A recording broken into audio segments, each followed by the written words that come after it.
बदलते सामरिक माहौल का सामना कर रहा है। दुनिया के कई बड़े मुल्क अपनी रक्षा क्षमताओं को आधुनिक बना रहे हैं और ऐसे समय में भारत के लिए भी डिफेंस सेक्टर में आत्मनिर्भर बनना बेहद जरूरी हो गया। यही वजह है कि भारत ने पिछले कुछ दशकों में मिसाइल टेक्नोलॉजी, रॉकेट प्रोग्राम और फाइटर जेट्स के क्षेत्र में कई बड़ी उपलब्धियां हासिल की हैं। मिसाइलों में भारत ने पहले ही कई मील के पत्थर गाड़ दिए, लेकिन अब हमारी नजर है आसमान पर राज करने वाले फाइटर जेट्स पर। इसी सफर में सबसे अहम प्रोजेक्ट है LCA तेजस। तेजस महज एक फाइटर जेट नहीं है, बल्कि ये भारत के सपनों और आत्मनिर्भरता की उड़ान है। इसे पूरी तरह से देसी टेक्नोलॉजी से विकसित किया गया। यही वजह है कि भारतीय वायुसेना ने इसे न केवल अपनाया, बल्कि इसे फ्रंटलाइन स्क्वाड्रन में शामिल करने का फैसला भी किया है। अभी भारत एक साथ तेजस के कई वेरिएंट्स पर काम कर रहा है। तेजस MK-1A, तेजस MK-2A।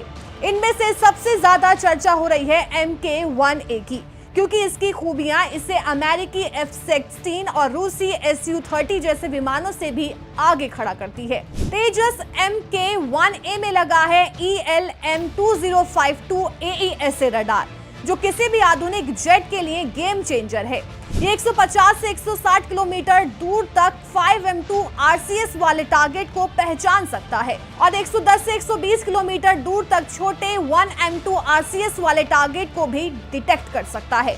तुलना की जाए तो पाकिस्तान का JF-17 ब्लॉक 3 या चीन का J-10C दोनों ही तेजस की क्षमता के आगे कहीं टिकते नहीं है। सबसे खास बात यह है कि तेजस का रडार क्रॉस सेक्शन बेहद कम है, यानी दुश्मन की नजर में आए बिना ही ये पहले देख सकता है और पहले मार सकता है। भारतीय वायुसेना ने तेजस को सिर्फ ट्रायल के लिए नहीं, बल्कि फ्रंटलाइन रोल के लिए चुना।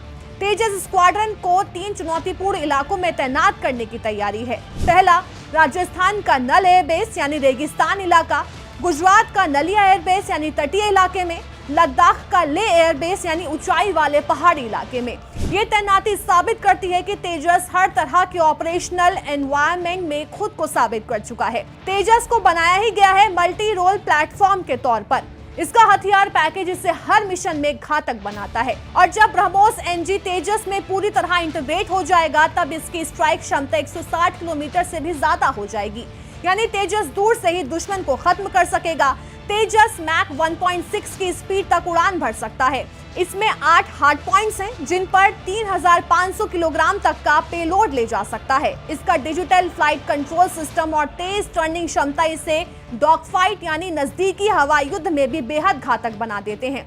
40% से ज्यादा कंपोजिट मटेरियल इसे हल्का और स्टील्थ बनाते हैं। पुराने भारतीय जेट जैसे कि MiG-21 और जगुआर सिर्फ 1 या 2 मिशन रोल निभा सकते थे, लेकिन तेजस एक साथ इंटरसेप्शन, डीप स्ट्राइक और रिकॉन मिशन कर सकता है। तेजस को अक्सर MiG-21 का रिप्लेसमेंट कहा जाता है, लेकिन सच ये है कि तेजस सिर्फ रिप्लेसमेंट नहीं, बल्कि आने वाले 3 दशकों तक भारत का मुख्य हल्का लड़ाकू विमान रहेगा।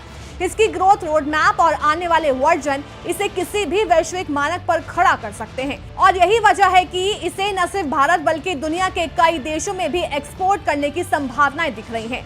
तेजस सिर्फ एक फाइटर जेट नहीं, ये भारत की आत्मनिर्भरता का प्रतीक है, हमारे इंजीनियरों और वैज्ञानिकों की मेहनत का नतीजा है और सबसे बड़ी बात, ये हमारे आसमान की ढाल है।